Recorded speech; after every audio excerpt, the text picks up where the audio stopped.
Bonjour à tous et bienvenue pour cette nouvelle série de Mobility Talks. Tout au long du mois, on va explorer le lien entre la blockchain et la mobilité. En 2021, d'après Dealroom, il y a plus de 25 milliards de dollars qui ont été investis dans des startups de la blockchain. Et dans ces startups, 91 millions de dollars ont été investis vers des startups de mobilité qui utilisent une technologie blockchain. Alors, depuis l'annonce de certains d'un basculement dans le métaverse, on entend beaucoup de notions de Web 3.0, de NFT. C'est des notions qui sont pas tout à fait nouvelles, mais aujourd'hui, on en parle beaucoup. Alors, tout au long de cette série, on va vraiment s'interroger sur une question clé. C'est est-ce qu'au-delà du buzz dans la mobilité, est-ce qu'il y a des relais de croissance? Est-ce qu'il y a des cas d'usage pertinents de la blockchain pour des solutions de mobilité, que ce soit pour des acteurs plus établis ou des startups? Et pour ouvrir le bal, aujourd'hui, un peu dégraisser ce gros sujet, je suis ravi d'accueillir Karen Jouve, qui est experte blockchain et account manager chez Wavestone. Salut Karen. Salut Vincent, merci pour ton accueil. Merci à toi d'avoir accepté notre invitation à participer au Mobility Talks. Vous le savez, qui sont proposés par le Mobility Club, qui est un club privé qui accompagne les corporates dans une capacité à mieux décrypter les grandes tendances de la mobilité, mais aussi à développer des liens plus étroits avec les startups. Vous êtes aussi habitués aux règles du jeu de ces Mobility Talks. N'hésitez pas à utiliser la section de chat pour nous saluer, vous présenter, et l'onglet de questions pour en poser quelques-unes. On prendra des questions du public à la fin de l'échange avec Karen. Karen, avant de se jeter dans les 3 questions du jour, je t'invite tout simplement à te présenter. Ça marche, merci Vincent et bonjour à toutes et tous. Je suis vraiment ravie de faire ce talk sur un sujet aussi passionnant avec vous. Donc Karen Jouve, moi ça fait 4 ans et demi que je suis chez Wavestone, où j'ai une double casquette puisque je porte l'offre blockchain, crypto, NFT, Metaverse. Et en même temps, je suis effectivement account manager, donc avec une casquette de développement commercial. Et à côté, je suis dans l'écosystème Web3 depuis à peu près 2017. J'ai eu l'occasion de faire des missions, d'accompagner des clients corporate sur ces enjeux, d'accompagner des startups aussi dans leur développement, de faire un certain nombre de conférences et d'articles dans des médias spécialisés au grand public. Et j'ai même monté ma boîte en parallèle pour accompagner aussi les stratégies Web3, notamment dans les secteurs du sport, de l'entertainment ou du luxe. Ok. Tu es vraiment l'interlocutrice privilégiée du coup pour ouvrir le bal sur cette série. Avant d'aborder les questions en lien avec la mobilité, question vraiment générale, est-ce que tu peux nous rappeler peut-être les grandes notions liées à la blockchain et ses applications? Oui, alors c'est vrai que c'est assez marrant parce que j'ai l'impression que maintenant tout le monde parle de Web3 et plus de blockchain. Donc je me dis que quelque part, c'est que finalement on a gagné un peu l'adoption massive, même si c'est toujours en cours. Mais c'est toujours intéressant de revenir aux fondamentaux finalement de cette technologie. Donc la blockchain qui a été fortement popularisée évidemment avec l'avènement de Bitcoin en 2009. C'est une technologie en fait complètement décentralisée. Rapidement, pour résumer ses caractéristiques principales, c'est une technologie qui repose du coup sur de la cryptographie et donc une certaine anonymisation qui garantit une sécurité assez forte des transactions, notamment grâce à ces protocoles de validation, et qui fonctionne sans organe central de contrôle. Et ça, c'est le point le plus important. C'est souvent on me pose la question pourquoi la blockchain n'est pas une autre techno. Le point important, et on l'a vu par exemple avec le cas d'usage des crypto-monnaies, c'est que on peut finalement s'échanger désormais des assets numériques de pair à pair sans avoir aucun organe central. Donc, par exemple, dans le cas des crypto-monnaies, on n'a plus finalement l'intervention et donc les frais de la banque, puisqu'on peut s'échanger en gros des bitcoins, des Ethereum de pair à pair. Donc ça, c'est la technologie blockchain. Et ce qui est important de retenir, c'est que elle est venue finalement un peu révolutionner certains secteurs. Il y a des secteurs qui ont été touchés plus directement dès le début, notamment par exemple dans le secteur financier évidemment, mais aussi de la logistique, où on a vu tout de suite des cas d'usage assez concrets. Mais pour autant, ce qu'on remarquait, c'est qu'il y avait quand même une incompréhension de la technologie et on n'arrivait pas vraiment à trouver de killer app, entre guillemets. Et je pense que c'est le cas d'ailleurs dans la mobilité, on en parlait tout à l'heure. Et en fait, quand on regarde un peu l'historique depuis 2008-2009, ce qui a vraiment fait émerger finalement cette technologie au point de l'utiliser sans même s'en rendre compte, c'est les NFT. Les crypto-monnaies, évidemment, mais surtout les NFT. Je trouve que depuis 2021, beaucoup de gens, du coup, beaucoup d'entreprises s'y sont mis sans se poser les questions qu'elles se posaient avant, mais tout simplement en tenant compte des cas d'usage et de la valeur que ça apportait à leur business. Et donc, ça a permis de vraiment faire émerger un cas d'usage un peu gagnant de la blockchain et donc de démocratiser ces technologies. Peut-être juste pour repréciser la notion de NFT. Oui, alors effectivement. Donc NFT pour token non fongible. Donc ce qui est intéressant de discerner, c'est que quand on parle de blockchain, on parle souvent de crypto-monnaies et de NFT. Les crypto-monnaies, ce sont des tokens fongibles, c'est-à-dire qu'ils ont tous la même forme. En gros, les bitcoins ont à peu près tous la même forme et peuvent s'échanger. Les tokens non fongibles, en l'occurrence les NFT, ne peuvent s'échanger qu'en les revendant. Pourquoi ? Parce que la particularité, c'est que chaque actif est unique. Donc, un ne ressemble pas à l'autre. Et la seule moyen de l'échanger, c'est de revendre le certificat de propriété qui est détenu. Donc, en clair, ça a été fortement popularisé, vous l'avez tous vu dans le monde de l'art notamment. Mais en gros, dans le monde de l'art, un NFT artistique est unique.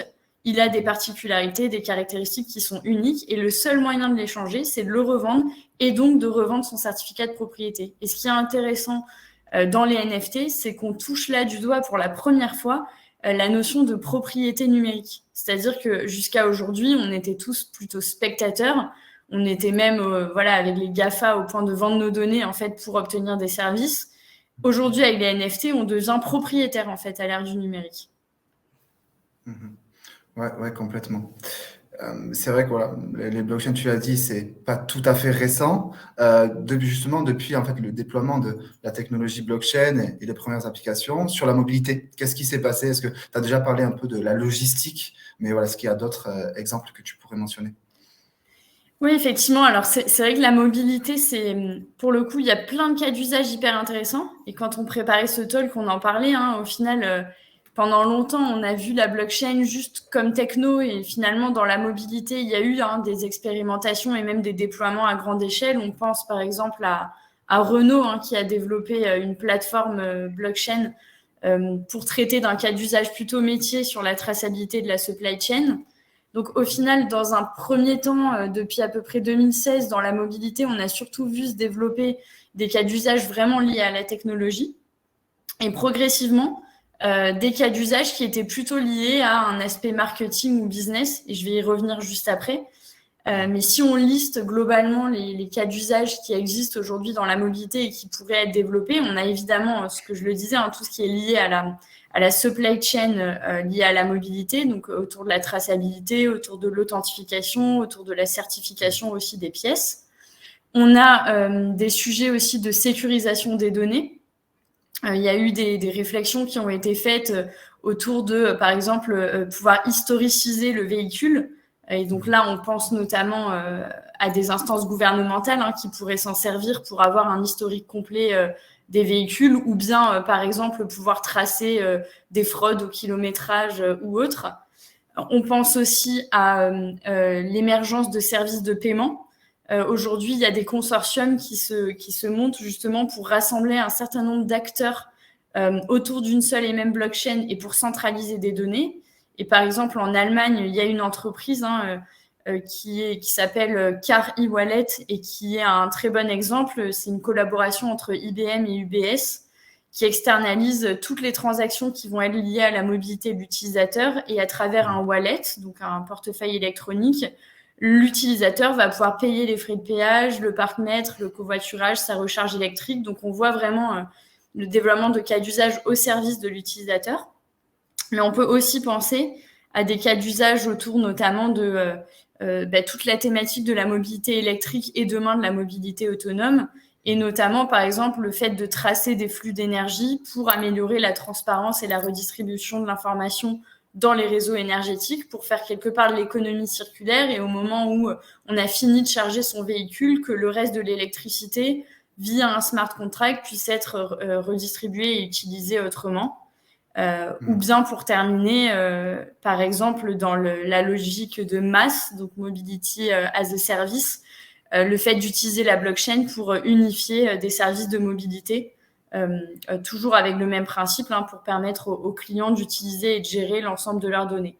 Et si on regarde du coup plutôt du côté, ce que je disais, plus marketing business, c'est vrai que c'est intéressant aussi d'imaginer des cas d'usage. Et d'ailleurs, les acteurs de la mobilité s'y mettent de plus en plus autour des NFT, voire du métaverse. Et là, plutôt sur un enjeu de développement business de nouveaux modèles économiques, de la même manière que des acteurs du sport, du luxe, dans un enjeu pour ces acteurs-là d'aller attirer des nouvelles générations, d'aller fidéliser, de diversifier évidemment les sources de revenus, mais aussi les services proposés. Et donc, on peut imaginer des showrooms dans le métaverse, on peut imaginer aussi des expériences de conduite pour tester par exemple des voitures, ou bien des NFT par exemple sous forme de points de fidélité, ou on peut encore imaginer des tokens de fidélité pour toutes les personnes qui iront recharger électriquement leur véhicule. Donc voilà, vraiment pléthore de cas d'usage, mais en tout cas, ce qui est intéressant, c'est que je pense que dans le monde de la mobilité, on n'en est qu'au début. Il n'y a pas vraiment de killer app aujourd'hui, même s'il y a de très belles solutions, comme EMBlock par exemple, qui travaillent déjà sur ces sujets-là. Complètement. Puis j'ai le sentiment aussi que dans la mobilité en particulier, il y a beaucoup d'initiatives de la part de grands corporates en fait. Voilà, tu t'as cité en fait ces logiques de consortium.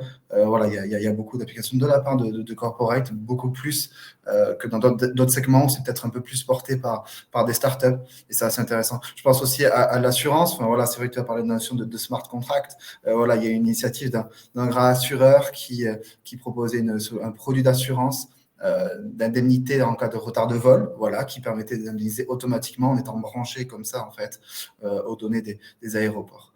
Je vous rappelle à tous que vous pouvez utiliser l'onglet de questions pour en poser quelques-unes à Karen. On en prendra à la fin de l'échange. Juste peut-être une dernière question pour toi, Karen. En fait, c'est dans la mobilité en particulier, mais on peut aussi élargir. Comment est-ce qu'on peut identifier le caractère vraiment innovant et créateur de valeur dans un projet blockchain de la mobilité? Tu en as parlé, le grand public est vraiment très, très au courant de ces ventes de NFT records et des effets d'annonce du métaverse. Mais bon, si on veut un peu prendre de recul, identifier un projet pertinent et créateur de valeur, comment on fait? Alors, c'est une très bonne question. Moi, évidemment, je suis convaincue de la révolution engendrée par le Web3, sinon j'en parlerai pas aujourd'hui. Pour autant, je pense qu'il faut pas avoir une vision blockchain à tout prix. C'est-à-dire que ce qui est intéressant, c'est de vraiment aller regarder les cas d'usage. Et un point important dont on parle souvent avec les clients que j'accompagne, c'est finalement, il faut considérer que la technologie blockchain, c'est juste un sous-jacent, entre guillemets. Ce qui est important, c'est regarder les cas d'usage et regarder comment aussi ils vont venir se plugger dans une stratégie globale qui existe. En clair, comment on voit que le cas d'usage est vraiment innovant quand il va apporter en fait un service au client final, à l'utilisateur, qui a une réelle différence avec ce qu'on avait aujourd'hui. En clair, pourquoi aujourd'hui des acteurs vont se lancer sur des NFT dans le métaverse? C'est pour proposer de nouvelles expériences. L'idée, c'est pas de refaire les mêmes expériences en ajoutant une couche blockchain. Et donc, je pense que dans le monde de la mobilité, c'est cette réflexion-là qui doit être à l'œuvre. C'est se dire finalement quels sont les enjeux qu'on veut aller chercher aujourd'hui auprès de notre public, auprès de notre clientèle, et comment on pourrait les adresser avec cette technologie. Et en fait, la première réponse, c'est de se poser la question de finalement, est-ce que je vais apporter un nouveau business? Est-ce que je vais attirer une nouvelle clientèle? Et qu'est-ce que je vais apporter de plus en termes d'expérience à mes clients? Et je pense qu'une fois qu'on a répondu à ces questions-là, après, évidemment, il y a plein d'enjeux sur le choix technologique, sur le choix des acteurs pour se faire accompagner. Mais globalement, le vrai enjeu aujourd'hui, c'est ça, c'est d'apporter de la valeur ajoutée. Et c'est ça qui apporte le caractère innovant, en fait, de la technologie blockchain.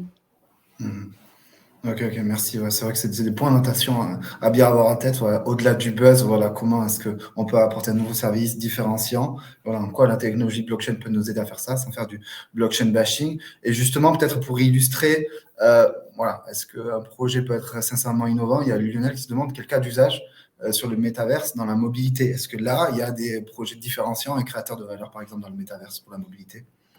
Alors, c'est une bonne question aussi. Je pense que dans la mobilité, dans le métaverse, il peut y avoir, on peut imaginer plein d'idées. Je pense que une des idées, par exemple, ça peut être de faire des tests automobiles en réalité virtuelle dans le métaverse, en fait. Et je pense que ça peut apporter pas mal de valeur ajoutée, notamment pour des passionnés, voilà, qui iraient chez des concessionnaires et qui pourraient directement tester des véhicules presque en instantané, en fait, à travers cette technologie. On peut aussi imaginer, par exemple, la réalisation, voilà, de salons ou d'événements business dédiés à la mobilité, avec par exemple des véhicules autonomes, des navettes autonomes, des véhicules électriques, uniquement dans le métaverse pour permettre au plus grand nombre à travers le monde de pouvoir y participer.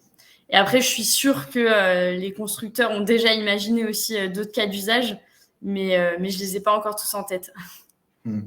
Ouais, c'est vrai qu'il y en a beaucoup. C'est vrai que le métavers, ça permet, voilà, c'est vrai de toucher une cible beaucoup plus grande et aussi beaucoup plus jeune. Parce que voilà, dans le métavers, voilà, il y a aussi plein de jeux qui sont déjà dans le métavers. Donc, ça permet aussi voilà, de faire un peu de l'éducation d'un public beaucoup plus jeune. Michel Raz se pose la question, est-ce que tu pourrais décrire la chaîne de valeur de la blockchain, les grands acteurs et leur rôle à chaque étape? Enfin, si on peut parler de chaîne de valeur, parce que voilà, il y a une notion en fait de décentralisation qui est très importante. Oui. Alors justement, c'est vrai que le principe même de la blockchain, c'est que finalement, il y a pas forcément, il y a à la fois pas un seul acteur et pas plusieurs acteurs. C'est-à-dire qu'en fait, le principe de la blockchain, c'est justement d'être complètement décentralisé. Et donc, en fait, il y a des milliers, voire des millions de personnes qui travaillent sur ces blockchains-là. Si on prend par exemple l'exemple de la blockchain Bitcoin, tout le monde a entendu parler, je pense, des fermes de minage et autres, mais on a un certain nombre de mineurs, en fait, qui sont là justement pour valider l'ensemble des nœuds et l'ensemble des blocs et qui permettent de valider l'ensemble des transactions. Donc, on est vraiment sur un modèle qui change radicalement de ce qu'on a connu aujourd'hui, en tout cas sur les blockchains publiques, où finalement on a ce qu'on appelle voilà, des membres du réseau qui sont là en fait pour valider et garantir aussi la sécurité et la transparence de l'ensemble de la blockchain. En gros, ils sont incentivés. Et donc, s'il y en a un qui fait une faille, ben, en fait, normalement, ça fait pas planter en gros la blockchain. La blockchain continue de fonctionner et c'est le principe même de cette technologie. Après, ce qu'on a vu aussi, enfin, juste pour affiner la question, au tout début, on a vu beaucoup d'entreprises se tourner vers des blockchains privées. Je pense que c'était un mécanisme assez classique. Hein. On se dit, on veut aller sur la blockchain, mais on veut pas non plus que ça soit trop ouvert. Ça faisait un peu peur de se dire, on va sur une technologie complètement open source. Et en fait, on voit que la blockchain privée, ça n'a pas forcément porté ses fruits parce que c'est un peu finalement à l'encontre de la philosophie même de la blockchain. Et donc, progressivement, les entreprises, même très traditionnelles, se sont plutôt tournées soit vers des blockchains publiques qui existent, soit vers la création de consortiums. Effectivement, on peut penser par exemple dans le monde du luxe à Ariani ou à Aura, mais aussi dans le monde de la logistique à TradeLens par exemple. Complètement. Ça s'interroge en fait sur la capacité de la blockchain à traiter une grande volumétrie de données. C'est vrai qu'à la fin des fins, voilà, une blockchain, ça traite de la data. Est-ce que les solutions blockchain peuvent maintenant supporter une grande quantité de données? En citant l'exemple du smart contract en cas de retard de vol qui fait qu'il faut traiter des millions de données. Alors justement, une des caractéristiques propres de la blockchain, et d'ailleurs, nous, quand on accompagne nos clients, on a mis en place une méthodologie, une sorte de roue d'éligibilité pour se poser la question, est-ce que la blockchain est la bonne techno ou pas pour ce cas d'usage? Et une des questions qu'on pose, c'est ça, c'est est-ce qu'il y a beaucoup d'acteurs dans le process et est-ce qu'il y a beaucoup de données? Et en fait, une des forces de la blockchain, justement, c'est avec de traiter énormément de données en très peu de temps, pour apporter de l'efficience et de l'efficacité justement en enlevant les intermédiaires. Donc oui, complètement, au plus il y a de données et même au plus il y a d'acteurs, au plus il y a un intérêt à utiliser cette technologie. C'est vrai qu'aussi finalement il y a un très petit nombre d'acteurs et très peu de données. Je vois dans le chat la question est-ce que la blockchain permet de faire des choses que d'autres technos ne peuvent pas faire? Dans le cas où effectivement il y a beaucoup d'acteurs, beaucoup de données, oui, complètement. Par contre, dans d'autres cas, finalement, c'est pas cette technologie-là qui sera la meilleure. Encore une fois, il faut s'interroger sur le service différenciant, voilà, la pertinence de cette techno par rapport à une autre, voilà, sans vouloir y aller pour faire de l'innovation, pour faire de l'innovation. C'est vrai qu'il faut se poser la question des fondamentaux. justement, un fondamentaux de la blockchain, voilà, c'est vrai qu'il y a beaucoup de critiques en fait sur la consommation d'énergie pour le mining et puis les externalités très négatives pour le climat. Justement, voilà, Fabrice se demande est-ce qu'on peut continuer à faire le data mining en l'état lorsqu'on voit tous les problèmes de consommation d'énergie, de climat. Oui, alors c'est une vraie question qui a soulevé plein de débats les derniers temps, jusqu'à l'échelle européenne, pour ceux qui ont suivi. Alors, il y a une vraie question de consommation énergétique. Après, je pense que c'est un poncif habituel que de dire que la blockchain consomme. En fait, la réalité, c'est que oui, au tout début, dans les blockchains de première génération type Bitcoin, il y avait beaucoup de consommation, c'est vrai, parce qu'il faut faire tourner des super ordinateurs et que forcément ça consomme. Pour autant, de plus en plus, les blockchains de nouvelle génération, et on en voit un type Tezos, Cardano, Solana, voire même des blockchains plus anciennes, mais qui ont fait un peu leur nouvelle version, se tournent vers des nouveaux types de protocoles de validation pour justement moins consommer d'énergie, voire même essayer de faire un peu, de s'inscrire dans une sorte d'économie circulaire en réutilisant en fait l'énergie utilisée autrement. Donc c'est toujours un sujet. Pour autant, enfin là c'est une conviction personnelle, mais détraquer entre guillemets la technologie sur ce seul poncif, c'est pas tout à fait juste, parce qu'en réalité, quand on regarde les rapports et les études qui sortent, ça consomme beaucoup moins qu'un lave-linge, par exemple. Complètement. Écoute, merci beaucoup, Karen, d'avoir ouvert le bal sur cette série de talks sur la blockchain et la mobilité. Voilà, on voit bien qu'il y a besoin de creuser un petit peu, d'affiner. Mais ce qui est sûr, c'est que dans tous les cas, voilà, quelque chose se passe et voilà, la mobilité va bientôt embrasser le sujet pleinement. Merci à tous d'avoir suivi ce talk. Je vous donne rendez-vous la semaine prochaine, mercredi prochain à 9h15. Où je recevrai Charles Kremer, qui est le CEO de The Blockchain XDev, qui justement, en fait, voilà, est à la tête d'une société qui est impliquée dans un consortium industriel d'acteurs de la mobilité. Vous allez voir, c'est assez passionnant. Merci encore, Karen, et je vous souhaite à tous une très bonne journée. À bientôt. Merci Vincent, merci à tous.